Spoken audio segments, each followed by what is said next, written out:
I appreciate y'all rocking with us, man. Appreciate the whole interview from Big U, man. And we got the latest from Unique, O.S.B.S. What's going on, fellas? Introduce yourself, man. Hey, yo, what up? I'm 5 from the 6, 1/2 O.S.B. And I'm Smoke. What's up? And what do the letters stand for? On some bullshit. On some bullshit. O.S.B.S, you know. On some bullshit.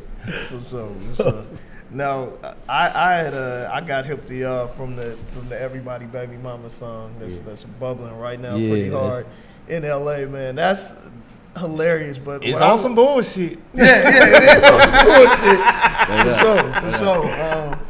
Dude, obviously, like, it's some, it's funny or whatever, but how did y'all be like, okay, this might be the one?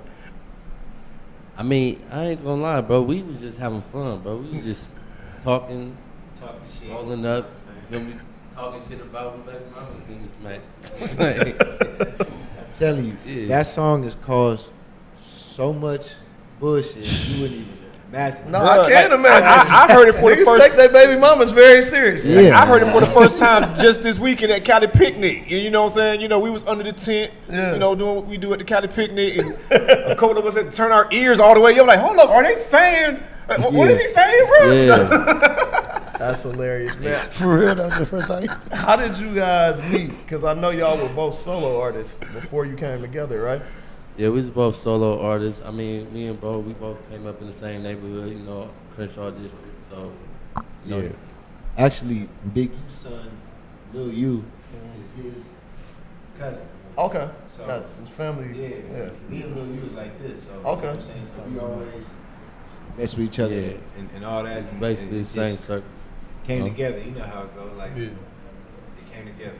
Got to know a lot of times, groups and solo artists will get put together and it don't really work. But I feel like y'all styles are so different that it merges well together. It's a nice pick-me up. Like 40 and Be Legit just dropped joint. And they joints are polar opposites in styles, but it works.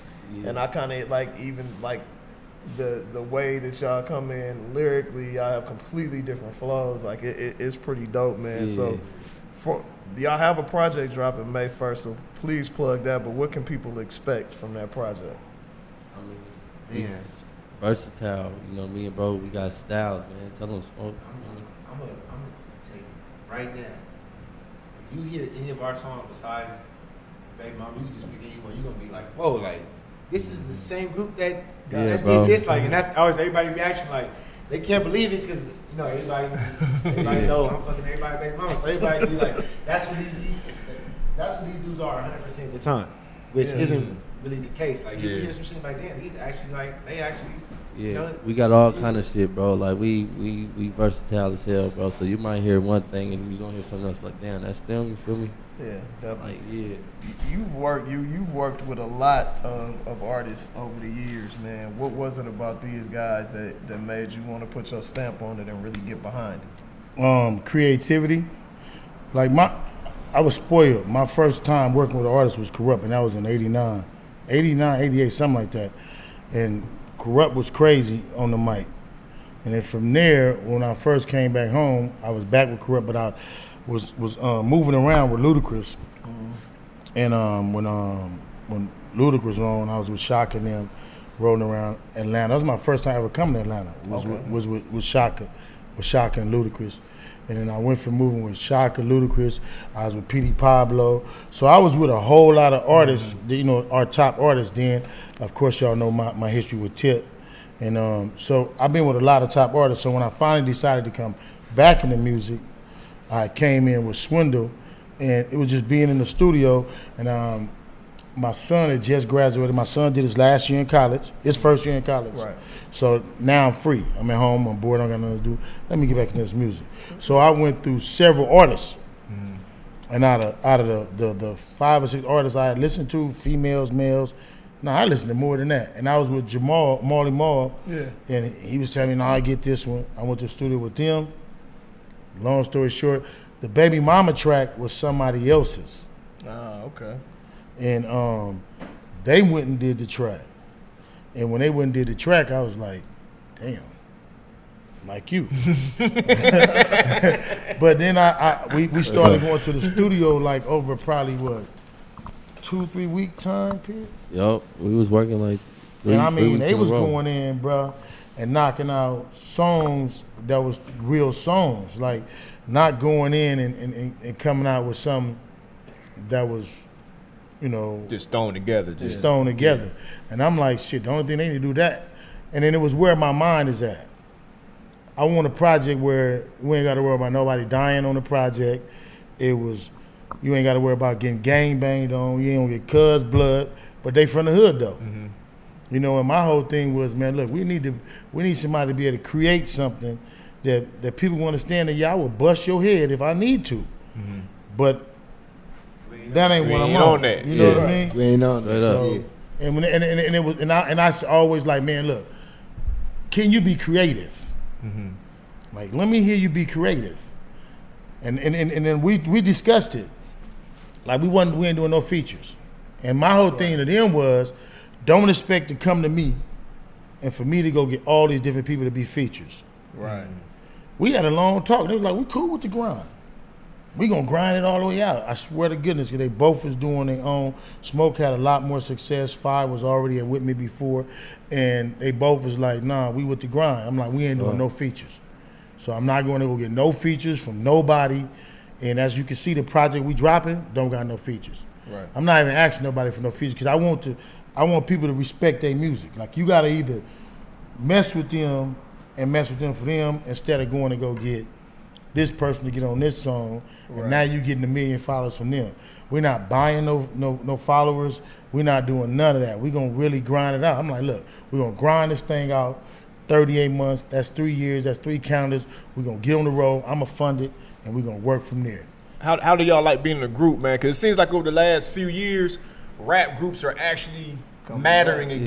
Yeah, you know what I'm saying? You coming got back. the biggest group in the world with Migos, and you got groups like Run the Jewels, and you got DJ and MC products like, you know what I'm saying, like Prime and everything. So how do you guys like being in a group right now, man? That's the homie. So we was already Rocking. together all the Right. time before we was doing music together. You feel me? Just on some other shit, just hitting the clubs and this and that, and partying and you know all that. So it's easy for us to be in a group. As I said, like that's my bro. So it's a natural vibe. You know what I mean? Tight. Yeah, like even like we was just solo artists. Like me and bro only did like 2 songs. You feel me? Yeah, way more songs with other people. You feel me? But we hung out every day. You feel me? Yeah. So it wasn't like. Yeah. So it's cool. You know, we both versatile. We both like the same shit. You feel me? We both came from the same struggle. So you know. How do you guys feel about more attention being placed on West Coast music? For a while, the ball had went elsewhere, even though we never stopped putting out quality. Now that everybody's paying attention because you got the TDEs, you got the YGs, you got all of that, how does it feel to really be able to put out music and you know that if it pop in LA, there's a good chance that other people are gonna listen? Yeah, I mean I think that's dope, bro. Because at the end of the day, I'm just a fan of music. So Okay. you know, like I support all good music. So just knowing we in LA and that the world is looking for what's next and what's coming, you feel me? I love it. That's great. And it's like I feel like people in LA are harder to impress than anywhere. Like You ain't lying. I don't even care. Like look. You ain't lying. It could literally be like Bob Marley came back from the dead, walking down the street, and he was like, Yeah. Bitch Bob, like, who cares? That is It's true. I whatever, think- like, yeah. You know what I'm saying? Like, it's hard to impress Yeah. people in LA. I So, think people in the LA fact our seen shit it got all. You going- feel me? It's So, hard yeah. to impress Yeah, coming the from fact that LA. our shit got going, like, Yeah. up there first. at the same Since time. y'all been in Atlanta, have y'all been able to introduce the songs? Is there any of the strip clubs? Oh yeah, they been pressing play out here. You know, Magic City last night. Shout out everybody that sent us videos. You know, they always send us videos of you know strippers going up to it and shit Yeah. like that. They sent us one Justin Bieber going up to it. You feel That's me? hilarious. It's like having Justin Bieber. dying, bro. You know, Justin Bieber will jump on something black at least once a year. Like, you know, Yeah. for sure. Most definitely, man. Dude, so please tell people where they can get the project on the first, where they can find y'all and all of that. And well, it's gonna be available on all platforms. All of them. You can look us up on IG, O.S.B. shit. You know, we got 2 videos on World Star, Baby Mama, Layup. We got Look Alive remix on YouTube. We got the Fuck You remix on the way. We got Drop another video right now. Walking Like I Talk It remix coming out. That video fire. So just look out for O.S.B.S. O.S.B. You had the teaser on your Instagram, right? Yeah. The video, yeah. Are y'all gonna do a video for the struggle joint? Oh yeah, that's gonna do a movie for the struggle joint. Okay. You know what I'm saying? All right. Now, did they have to convince you to talk a little bit on there? You just Yeah. Hey, bro, we said if we gonna do a feature, it's gonna be you. You feel me? You get some bars, but you know No, he like to hold them back sometimes. He gonna hit you with some bars sometimes, though. I was in the. How did I do? I was in the mic clowning somebody else. Clowning one of us. No, it wasn't y'all. It was what's the name? The other little homie that it was rapping. Was it Twin? It was somebody who was in there rapping, and I was like, hey, look, this is how he sound. So I was just sitting there. I was like, you're rapping. I could talk faster than you rapping or something. And I just was in there talking, and then the producer Peb kept it. okay. And took it, and then it was like, man, and then what? It went with the beat, bro. It sounded dope. So then somebody go back in there and just tell a story. Tell how the hood came about. I'm like, and I ended up telling about, but the song fit when they was doing the song. The song was it's so real because that's how we grew up. That was Arlington. We from what is called Arlington Gang, which was the first street in the 60s. You know what I mean? And that's really the only gang I'm ever said I was really from. I was Arlington Gang. Right. And it was all family, and we was all in that one block. Right. And Arlington is the first block of the 60s. So it's Arlington, 2nd Ave, 3rd Ave, and then in the 60s continue to go west. Gotcha. So they go 10th Ave, Bryanhurst, and all that. Then no matter what other sides, Arlington is that one street. Gotcha. And then when they made that song, it's so universal, and it's so about our culture, and it's that. And it puts you in the mind of Boys in the Hood. It puts you everything. Like, we all grew up on that block. Like, Doughboy and them grew up on the block. Yeah. And then shit started happening. And, Life happens. yeah. 100%. Man, I definitely appreciate this, man. This was a lot of fun. Thank y'all for coming out. Hopefully we'll see you next year at the Cali Picnic, too. We need to make that happen for sure. Most definitely. So, man, we appreciate y'all listening. Please follow us on Day1Radio. We listen to the show on Spotify, iHeartMedia, iTunes, everywhere else you can get your podcast. And we'll see y'all next week with another dope show.